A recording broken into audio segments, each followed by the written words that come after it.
I have created three or four videos on why I believe the uh, rapture will be a pre-tribulation rapture. And as always, I receive a tremendous amount of comments as to why they believe the rapture will not be pre-tribulation, but that Christians will go through the tribulation period.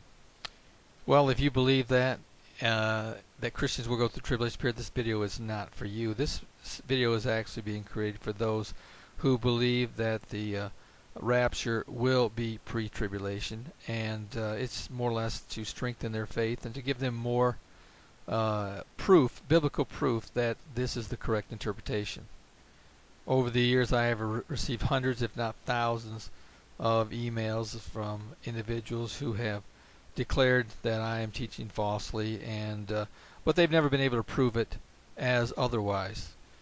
As I've said many times, I'm not married to the pre-tribulation period rapture, but I am married to anything that is biblically sound and presents common sense facts.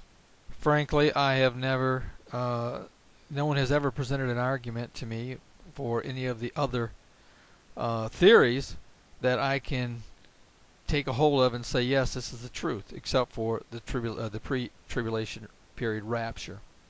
And the question I'm about to present to you is just another example of why I believe that the pre-tribulation rapture theory is correct, because it eliminates all doubt in my mind, biblically, that it is incorrect. Here is a question that I have received many, many times over the years, and is pretty much a staple of what the post-tribulation period believers hang on to as a staple of what they believe. And this person writes, I have a question regarding the falling away of 2 Thessalonians 2:3. I believe the apostasia results, at least in part, from the pre-tribulation rapture thinking that God has let them down by not rapturing them. They will fight a strong delusion to think anything else.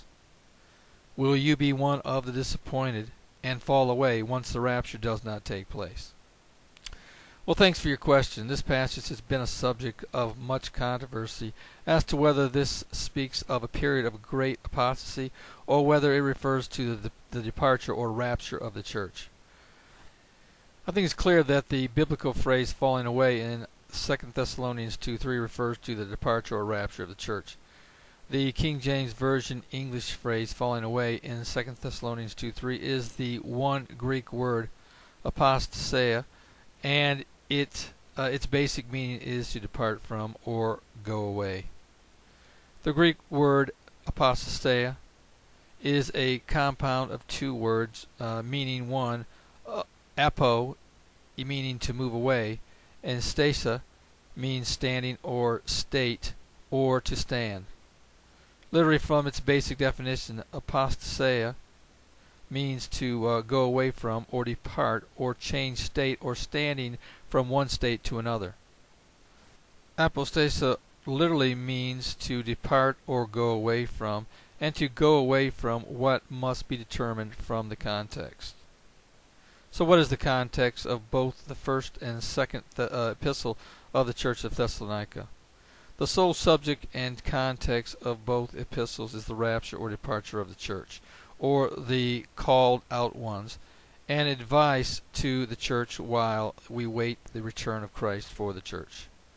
The second letter to the church at Thessalonica appears to have been written by Paul to clear up misunderstandings about the first letter. The Greek word apostasia in 2 Thessalonians 2:3 also has the Greek article the in front of it in the Greek text, which makes it not a general going away or departure, but the departure, a special event that the reader is expected to already know about. In other words, the use of the article the with apostasia in 2 Thessalonians 2:3 indicates that Paul expects the Thessalonian Christians to already understand that this is the title of an event, and he expects them to already know what it means. Had the Apostle Paul already taught the Thessalonians about an event that could be described as a departure or going away? Absolutely yes. Paul had already taught the Thessalonian church about the event of the catching away and departure of the church in 1 Thessalonians 4:13 through 18. In 2 Thessalonians 2:5, Paul says, "Don't you remember? When I was with you, I taught you about these things." I don't see where Paul taught them at all about a falling away from the truth in his first letter, but he taught them about the rapture of the church in at least 5 passages in 1 Thessalonians. Frankly, the order of events is clear. The 7-year tribulation period cannot begin until the rapture of the church occurs and the man of sin, the Antichrist, is revealed. This departure or falling away is over by the time the Antichrist comes on the scene and is not in any way caused by the Antichrist. In fact, without this falling away, the Antichrist can't come on the scene. Also, in Matthew 24:22 through 24, specifically talking about the tribulation period, it states, "And except those days should be shortened, there should no flesh be saved. But for the elect's sake, those days shall be shortened. Then if any man shall say unto you, Lo, here is Christ, or there, believe it not.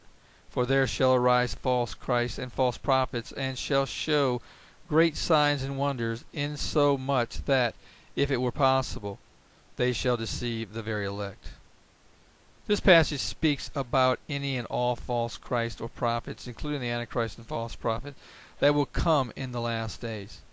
The Bible is clear that those who are saved, the elect, can't possibly be fooled or deceived and fall away at any time during this time period.